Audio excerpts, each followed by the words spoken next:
All right, so what's up? Period four, and I guess anybody else who decides to watch this, but period four is the only period where I didn't finish the lecture.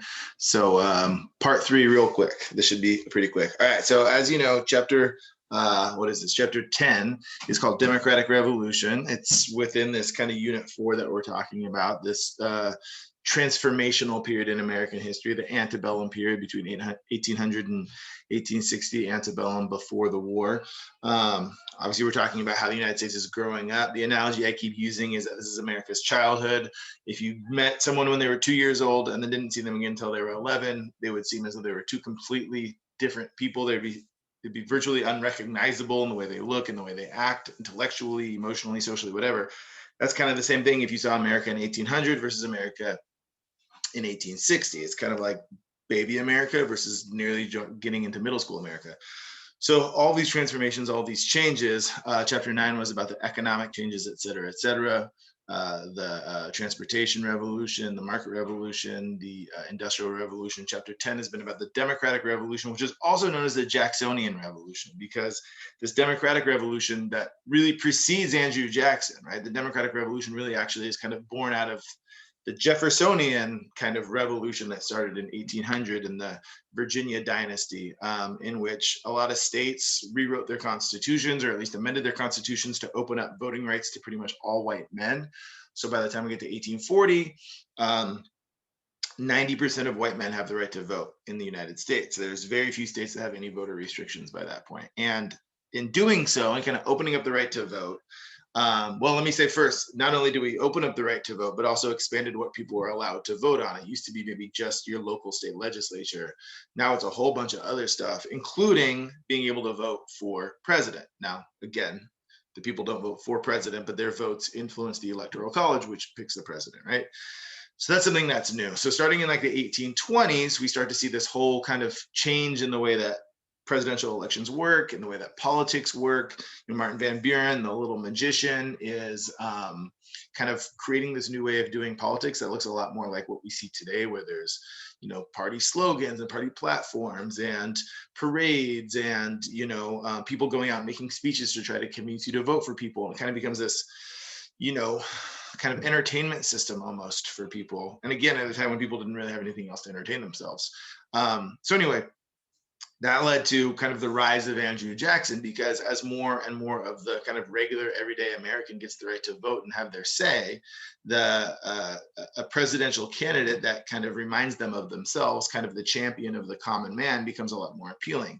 So in 1824, we see Andrew Jackson get the most votes, although the election is stolen from him by Henry Clay and John Quincy Adams. In 1828, we see Andrew Jackson win the election very, very handily. It's a pretty good landslide. And Andrew Jackson's presidency kind of, we see, a lot of the everyday average American see that they have a champion, or as they believe, they have a champion in the White House with Andrew Jackson, who now, by the way, as a reminder, is part of the elite. He's very wealthy. He owns a lot of land. He owns a lot of slaves. He's been in politics for a while, but his origin story is one of kind of the common man. He was born poor, he was orphaned, and so on and so forth. Anyway, so we see Andrew Jackson's presidency kind of play out similar to the way we saw Jefferson's, in that he has a difficult time kind of navigating between staying true to his kind of small government, states' rights beliefs, and the idea that when you are the president, you're in charge of the federal government, you're in charge of the centralized authority, and sometimes you have to make decisions that betray your beliefs as someone who thinks that the federal government should be smaller. So we kind of walk through all of that in part two. And now part three is really kind of the emergence of the second party system. So just as a quick reminder, the first party system was from the 1780s, 1787 specifically, when the Constitution was kind of publicized. And then that divided the country into people who liked the Constitution and a stronger federal government, and Alexander Hamilton's financial plan and all that, and then the people who wanted a smaller federal government, more states' rights, and more of an agricultural approach to the economy. So that divided the nation starting in 1787, and that basically lasted into 1814, when the Federalist Party essentially dies out because they proved themselves to many people to be non-patriotic because they didn't support the War of 1812. So that ended the kind of first party system and begins what is known as the era of good feelings, which goes from about 1814, 1818, all the way to 1828, 1832, because during that time, everybody was a Republican. Remember the election of 1824? You had 4 candidates, all called themselves Republicans, including John Quincy Adams, who was absolutely not, right? The son of the only Federalist president we ever had from Massachusetts. He becomes president. He spends an enormous amount of money on internal improvements, et cetera, et cetera. So that means in 1828, when Andrew Jackson runs for president, and this is all review, so I'm kind of ripping through it pretty fast. When Andrew Jackson runs for president, he says, I'm not a Republican anymore. I don't believe that the Republican Party is still the party of Jefferson. I don't believe that the Republican Party still stands for Jeffersonian ideals of small limited government and states' rights and et cetera, et cetera. So I'm going to create a brand new political party called the Democrat Party, which is now kind of carrying the mantle of Jeffersonianism, right? So old school Jeffersonian 1800 revolution of 1800 republicanism is now kind of being guarded and held by the Democrat Party, which was started by Jackson. So Andrew Jackson's going to win. Then in 1832, when he runs for re-election, his opponents, people who don't like Andrew Jackson, are going to rebrand themselves in a brand new political party called the Whigs. So now we have the Democrats and the Whigs, and that will be the beginning of what is called the second party system. The Democrats and the Whigs. And the Democrats are basically the Jeffersonians, and the Whigs are basically the Hamiltonians, right? The Whigs, well, that's what we're going to get into now. Sorry, we'll get into the Whigs right now. So if Jefferson's kind of carrying on if Jackson is kind of carrying, took the baton from Jefferson and carrying on those traditions of small and limited government and states' rights and more of an agricultural approach, which is very popular in the South and the West, we'll see the Whig Party kind of carry on the old idea of Hamiltonianism, right? And so what's that all about? So let's get into it. So the leaders of the Whig Party are these 3 fellows right here: Daniel Webster from Massachusetts, Henry Clay from Kentucky, and we already know a little bit about him, and John C. Calhoun from South Carolina. Now, all of these men, again, are basically carrying forward the old Hamiltonian perspective. So, right. So Hamilton believed, and the Federalists at the time, Jackson, John Jay, Hamilton, Washington, John Jay, John Quincy Adams in the 1790s believed that, again, we should have a government that is very much involved in the economy. We saw that with tariffs and with the Bank of the United States. They believe that a small group of elite men should be running the country, should not be expanding the right to vote to all of these people. That kind of raw democracy is kind of ugly and messy. They believed in industrialization. They believed in a strong centralized government. So that was Hamilton, right? And that basically became the Federalist Party. And even though the Federalist Party died, those ideas didn't go away. We saw Henry Clay and John Quincy Adams champion those ideas when they were in office between 1824 and 1828. Now, Henry Clay is going to continue to fight for those ideas along with John C. Calhoun and Daniel Webster and others, but these are kind of the leaders. So what is the Whig Party all about? Well, first, they hate Andrew Jackson, the anti-Jackson party, but fundamentally, they're just the old Hamiltonian party, right? They believe that America should be run by an elite group, a small group, small group of elite, right, of elites, rather than expanding democracy. They believe in industrialization. They believe in the American system, which was created by Henry Clay and John Quincy Adams. Remember, that's all about spending a bunch of money on roads and canals. It's about tariffs. It's about a strong banking system, et cetera, et cetera. So now you have these 2 parties, right? The Whigs, which are basically the old Federalists, the old Hamiltonians, and you have the Democrats, which are the old kind of Jeffersonians, the old Republicans. So that's kind of where we are right now. This is the second party system, okay? So in the election of 1840, let's actually take a step back to the election of 1836. So where we left off, the last election we kind of talked about was 1832, and we didn't even really talk about it that much, right? So we know the Virginia dynasty took us from 1800 to 1820, all those elections, right? So, we go from the 1790s, we're going to go Washington, Adams, and that's the Federalist kind of beginning of the country. And then in 1800, Jefferson will take it from Adams. And then we go Jefferson, Madison, Monroe. And that brings us to 1828. The election of 1828 is that crazy one in which John Quincy Adams and Henry Clay steal the election from Andrew Jackson. That was 1824. And then in 1828, Jackson whoops Adams. And then in 1832, Jackson wins re-election. So that's kind of where we are, right? Andrew Jackson kind of, when he won the election in 1828, kind of reset things back to 1800, right? He saw himself as the second coming of Jefferson, right? Like we are going to, in the same way that Jefferson had to kind of like defeat an Adams in order to like move us away from a Hamiltonian government more towards a Jeffersonian government, Jackson's also going to feel like he has to defeat an Adams to move us away from a Hamiltonian government towards a Jeffersonian government. So that happened in 28. Then Jackson wins again in 32. And then in 1836, Jackson can't, well, he can run again. He legally can run again. He can run for a third term, but that's just not what the tradition is, right? Like there's no law against it, but everybody's decided that you can't run for a third term. So Jackson, knowing he can't run for a third term, he basically brings his old friend, Martin Van Buren. Remember Martin Van Buren, the little magician, the guy that basically invented modern politics, the guy who helped Jackson kind of get elected. And I think he's somehow in Jackson's cabinet. I think he's like a vice president or a secretary of state or something. So Andrew Jackson says, okay, if I can't run for a third term, he puts his arms around Martin Van Buren and says, here's my buddy, this is my guy, vote for Martin Van Buren. Like, if you like me, you'll vote for him. And all these people who love Andrew Jackson are like, yeah, sure, man. Like, we'd rather vote for you, but whatever you say, we'll vote for Martin Van Buren. So Martin Van Buren wins the election of 1836, even though he doesn't at all feel like what a Democrat feels like. Like, remember, a Democrat is someone from the South or the West, someone who doesn't believe in big government, someone who's anti-elite, kind of feels more like the common man, the champion of the common man. Martin Van Buren does not seem that way. He's from New York. He's wealthy. He's an elitist. He kind of sees himself as like prim and proper, right? Kind of not like Jackson at all. But since Jackson endorsed him, they voted for him in 1836.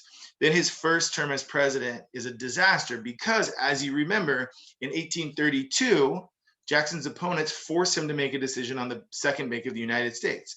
Either you kill it and destroy the economy, or you, as in 1832, they forced Jackson to make this decision. Either you kill it or and destroy the economy, or you approve it and then alienate your supporters who don't like the bank.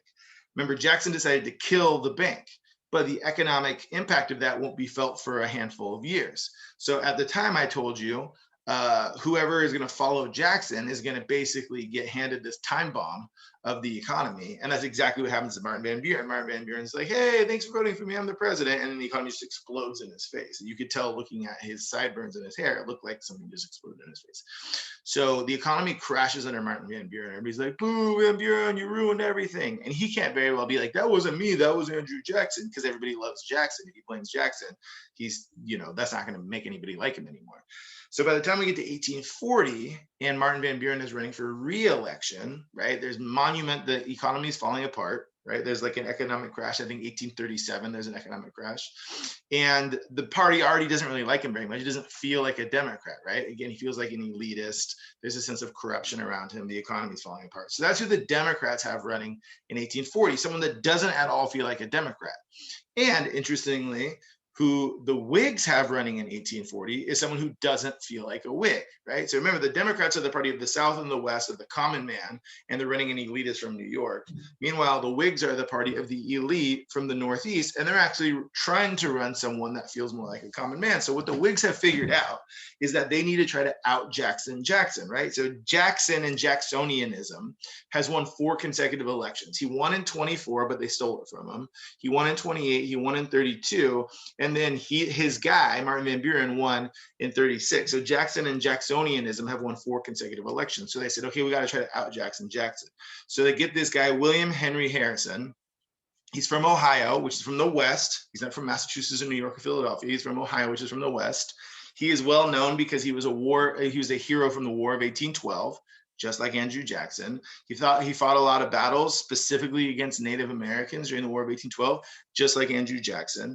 They promote this whole idea that he was born in a log cabin out in Ohio in the wilderness that had like a dirt floor. That was actually a full-blown lie. That wasn't true. He was born in a big old mansion because he was born wealthy, but they're trying to spin this story of him being a common man. He loves to drink hard cider, which was the drink of the common man at the day. So they're basically trying to create their own Andrew Jackson with William Henry Harrison, and they are successful. Right? So it's this really weird topsy-turvy election where the Whig party runs someone that looks a lot like a Democrat, and the Democrat party runs someone that looks a lot like a Whig, and the Whig party is successful in having their candidate win. So take a look at the map. this map is interesting because almost every map we've ever looked at for any presidential election, right? And this is, you know, I don't know what, like the 8th or 9th presidential election we've looked at so far, or no, beyond that, right? Anyway, whatever. Almost always consistently, this part of the country, right, up there in the Northeast, New England, is one color. They always support one that they have. There's a guy, right, because that's one region feels very differently than the rest of the country. So this is always kind of whoever the Hamiltonian is, and then the rest of the country generally goes for the opposite of that, whoever's not the Hamiltonian. But this map is all kind of crazy hodgepodge all over the place because, again, like Republicans, or not Republicans, I'm sorry, Republicans don't exist anymore. Democrats are like, wait, like, like our guy is from New York, but we're supposed to vote for the Democrat, and they were all confused. And then that's even kind of somewhat true for the Whigs as well. But we know the Whigs will win the election. William Henry Harrison will win the election. And it will be a monumental election. The election of 1840 is actually the highest voter turnout we get in the history of the United States in terms of percentage of eligible voters. 80% of eligible voters turned out to vote in the election of 1840.